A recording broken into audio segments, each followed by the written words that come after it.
Hello everyone, welcome back to my channel. इस video में हम क्लास 11th ह्यूमैनिटीज़ का पॉलिटिकल साइंस का चैप्टर नंबर 6 करेंगे। ठीक है, ये एक इंट्रोडक्शन पार्ट रहेगा एंड चैप्टर नंबर 6 हमारा है जुडिशरी यानी कि न्यायपालिका। तो बेसिकली इस वीडियो में हम देखेंगे कि हम इस चैप्टर में क्या क्या पढ़ने वाले हैं। सबसे पहले हम पढ़ेंगे कि हमें इंडिपेंडेंट जुडिशरी की नीड क्यों है, हमें इंडिपेंडेंट जुडिशरी की ज़रूरत क्यों है। फिर हम इंडिपेंडेंस ऑफ जुडिशरी के बारे में पढ़ेंगे। फिर देखेंगे कि जुडिशरी जो है, न्यायपालिका जो है, उसको अपॉइंट कैसे किया जाता है और उसको रिमूव कैसे किया जाता है, जजेस को कैसे रिमूव किया जाता है। उसके बाद हम जुडिशरी के स्ट्रक्चर के बारे में रीड करेंगे and then jurisdiction of Supreme Court. ठीक है, जुरिस्डिक्शन में हम क्या पढ़ेंगे, ओरिजिनल जुरिस्डिक्शन यानी कि मौलिक जुरिस्डिक्शन। नेक्स्ट रिट के बारे में पढ़ेंगे। फिर अपीलेट यानी कि अपीलियर एंड देन एडवाइजरी मतलब सलाहकारी। इन चारों चीज़ों के बारे में पढ़ेंगे एंड एट लास्ट हमारे पास क्या है, judicial activism and judicial and the right review. इन दोनों के बारे में स्टडी करेंगे। अब देखते हैं कि इस चैप्टर को पढ़ने के बाद कौन कौन से टॉपिक्स हमें क्लियर हो जाएंगे। पहले हमें पता चल जाएगा कि इंडिपेंडेंस ऑफ जुडिशरी का मतलब क्या है। सेकंड, इंडियन जुडिशरी जो है, ठीक है, हमारे राइट्स को प्रोटेक्ट करने में हमारी इंडियन जुडिशरी का, भारतीय न्यायपालिका का क्या रोल है, ये हमें पता चल जाएगा। फिर role of the judiciary in interpreting the constitution, कि जुडिशरी का कॉन्स्टिट्यूशन को इंटरप्रेट करने में क्या रोल है, क्या रोल जुडिशरी प्ले करती है हमारे कॉन्स्टिट्यूशन में। And then the relationship between the judiciary and the parliament of India. फिर हम रिलेशनशिप देखेंगे जुडिशरी के बीच में एंड पार्लियामेंट के बीच में, पार्लियामेंट ऑफ इंडिया के बीच में। तो सबसे पहले टॉपिक हमारे पास आ जाता है, why do we need an independent judiciary, हमें इंडिपेंडेंट जुडिशरी की ज़रूरत क्यों है। तो अगर हम सोसाइटी में रहते हैं तो सोसाइटी में लोगों के बीच में डिस्प्यूट्स भी होंगे, ठीक है, और उन डिस्प्यूट्स को सॉल्व करने वाला भी कोई चाहिए। ठीक है, they all the disputes must be settled bye an independent body. अब ये इंडिपेंडेंट बॉडी का मतलब क्या है, ये एक एग्जाम्पल से समझते हैं। जैसे कि एक क्लास में अगर 30 स्टूडेंट्स हैं तो इन स्टूडेंट्स के बीच में क्या होगी, डिस्प्यूट्स तो होंगे ही, और इन डिस्प्यूट्स को सॉल्व करने के लिए स्कूल में कौन होते हैं, प्रिंसिपल्स होते हैं। ठीक है, तो वो प्रिंसिपल्स इन डिस्प्यूट्स को सॉल्व करते हैं। एक सेकेंड एग्जाम्पल लेके चलते हैं कि अगर दो बच्चे हैं ए एंड बी, और अगर इनके बीच में लड़ाई हो रही है तो, और इनकी लड़ाई को सॉल्व करने के लिए हम जो डिसीज़न मेकिंग है वो अगर हम ए की मदर पर डिसीज़न जो है उसको छोड़ देते हैं तो ए की जो मदर होगी वो ए को ही सपोर्ट करेगी। इट मीन्स कि इंडिपेंडेंट नहीं है, ये डिपेंडेंट है, क्योंकि ये ए की मदर है तो ए को ही सपोर्ट करेगी। लेकिन अगर हम किसी भी दूसरे पर्सन को कह देते हैं कि इन दोनों के डिस्प्यूट को सॉल्व करने के लिए सही डिसीज़न लेना है, तो फिर वो एक इंडिपेंडेंट बॉडी होगी। सो ये रूल ऑफ लॉ पर डिपेंड होकर, ठीक है, रूल ऑफ लॉ के प्रिंसिपल के अकॉर्डिंग ये जो इंडिपेंडेंट जुडिशरी है वो सभी डिसीजंस लेती है। Idea of rule of law implies, idea of rule of law का मतलब क्या है कि सभी इंडिविजुअल्स, रिच या फिर पुअर, मैन और वुमेन, फॉरवर्ड और बैकवर्ड क्लासेस, सभी को सेम लॉ के एक ही लॉ में देखा जाएगा। मतलब सभी के पास सेम रूल्स होंगे, सभी के लिए सेम रूल्स होंगे, सभी के लिए सेम लॉज होंगे। The principal role of judiciary is to protect rule of law. ठीक है, जो जुडिशरी का रोल है वो रूल ऑफ लॉ को प्रोटेक्ट करना है एंड लॉ की सुप्रीमेसी को इंश्योर करना है। ये इंडिविजुअल के राइट्स को प्रोटेक्ट करती है, ठीक है, डिस्प्यूट्स जो होते हैं उनको सेटल डाउन करती है, एंड ये क्या देखती है कि डेमोक्रेसी में क्या होता है कि डिक्टेटरशिप नहीं चलती, तो ये भी इंश्योर किया जाता है कि डिक्टेटरशिप ना की जाए किसी इंडिविजुअल या फिर ग्रुप के द्वारा। In order to be able to do this, ये सभी कामों को करने के लिए हमें एक जुडिशरी की ज़रूरत होगी जो कि इंडिपेंडेंट होगी, जिस पे कोई भी पॉलिटिकल प्रेशर नहीं होगा। अब इंडिपेंडेंट जुडिशरी का मतलब क्या है और कैसे ये इंडिपेंडेंस एंश्योर की जाती है। सिंपली स्टेटेड, अब यहाँ पे सेकंड टॉपिक आ जाता है independence of judiciary. Simply stated independence of judiciary means, तो इंडिपेंडेंस ऑफ जुडिशरी का मतलब क्या होता है कि जो दूसरे ऑर्गन्स होते हैं, जैसे कि हमारे लेजिस्लेचर है या फिर एग्जीक्यूटिव है, ठीक है, ये जो दूसरे ऑर्गन्स है गवर्नमेंट के, तो ये जुडिशरी की जो फंक्शनिंग है उस पर कोई भी दखल अंदाजी नहीं करेंगे, ठीक है।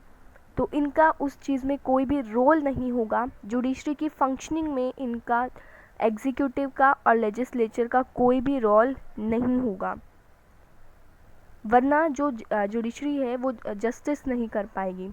सेकंड क्या है कि other organs of the government should not interfere with the decision of the judiciary, कि जो दूसरे ऑर्गन्स है गवर्नमेंट के, तो वो जुडिशरी के काम में, जुडिशरी जब डिसीजन मेकिंग ले रही होगी तो उस चीज़ में भी ये इंटरफेयर नहीं करेंगी।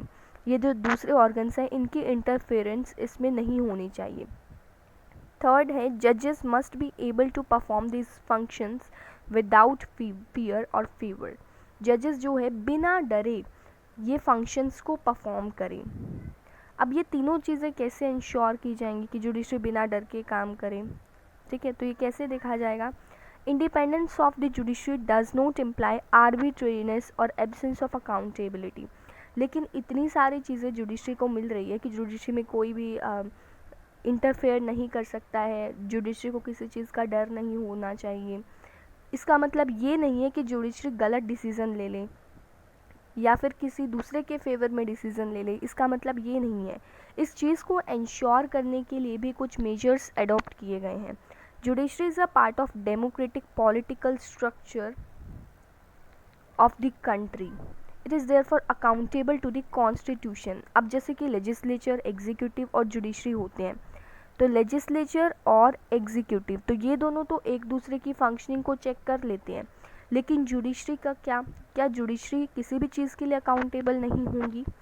तो जैसे ये दोनों एक दूसरे की जो भी काम है उसको चेक कर लेते हैं, वैसे ही जुडिशरी कॉन्स्टिट्यूशन से अकाउंटेबल होती है, ठीक है, यानी कि जुडिशरी कॉन्स्टिट्यूशन पर डिपेंडेंट होती है। कॉन्स्टिट्यूशन को देखते हुए जुडिशरी जो सारे डिसीजंस लेती हैं, टू द डेमोक्रेटिक ट्रेडिशंस पर and to the people of the country, और लोगों के लिए अकाउंटेबल है।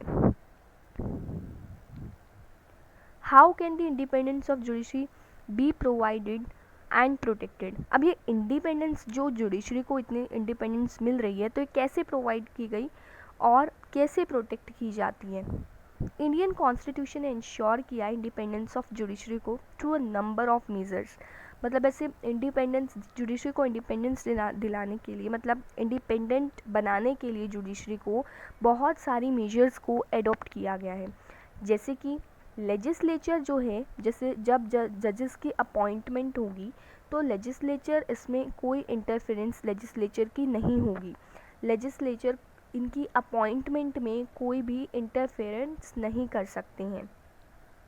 सो it was believe that party politics would not play a role in the process of appointments. अगर लेजिस्लेचर जजेस के अपॉइंटमेंट में इन्वॉल्व होंगे तो जजेस क्या करेंगे, जजेस जो है वो लेजिस्लेचर से डर कर रहेंगे कि अगर इन्होंने इनके खिलाफ फैसला ले लिया तो लेजिस्लेचर नेक्स्ट टाइम इनको अपॉइंट नहीं करेंगे, ठीक है। तो इसलिए इंश्योर किया जाता है कि लेजिस्लेचर अपॉइंटमेंट के प्रोसेस में कोई भी रोल जो है वो प्ले नहीं करें, वरना ये जो है क्या बन जाएगी, पॉलिटिक्स, पार्टी पॉलिटिक्स बन जाएगी। तो पार्टी पॉलिटिक्स जो है वो कोई रोल प्ले नहीं करती अपॉइंटमेंट के प्रोसेस में।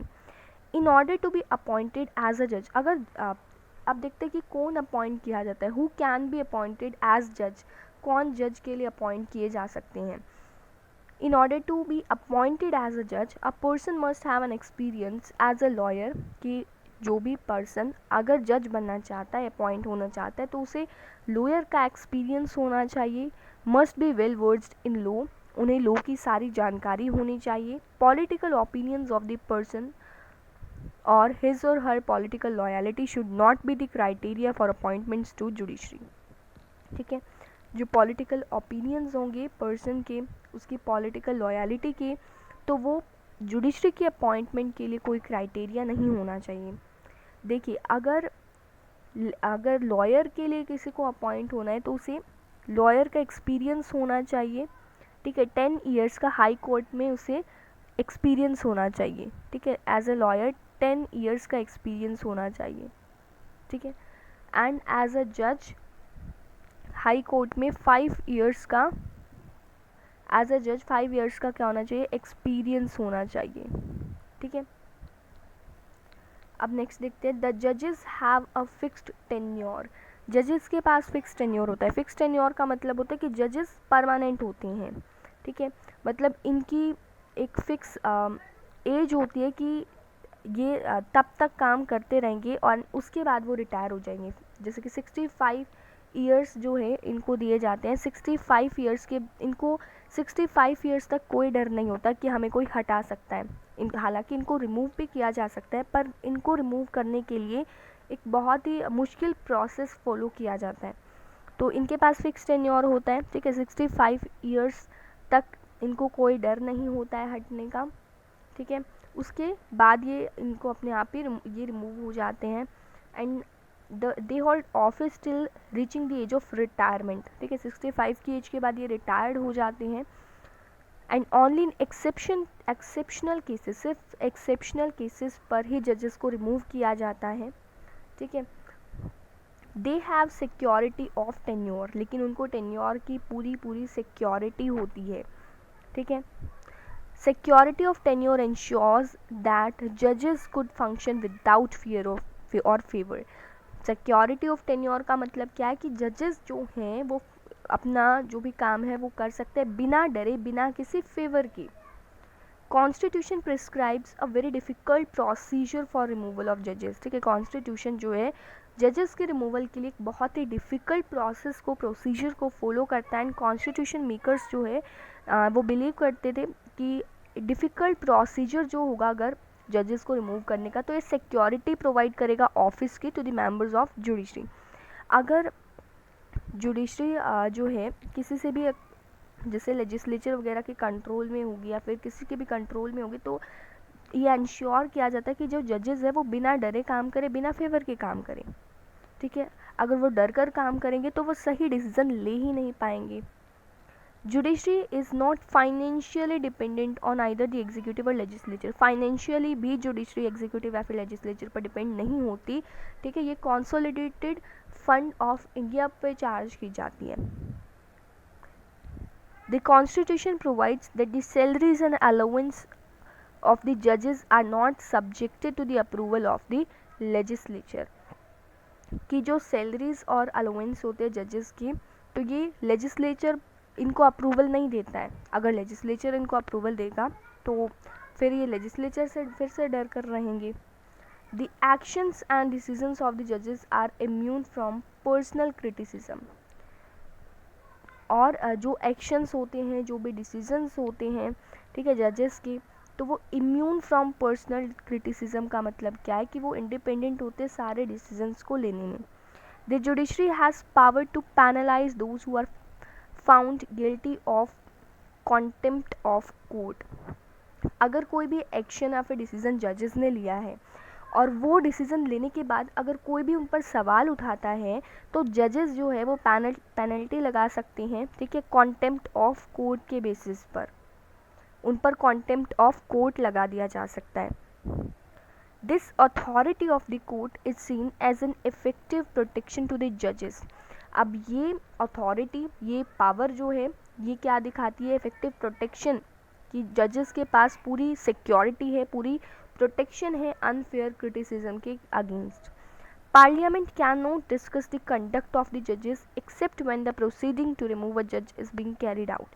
पार्लियामेंट तब तक जजेस के काम में, जजेस के कंडक्ट में इंटरफेरेंस नहीं कर सकते, डिस्कस नहीं कर सकते जजेस के बारे में, जब तक एक जज को रिमूव करने की बात नहीं आ जाती.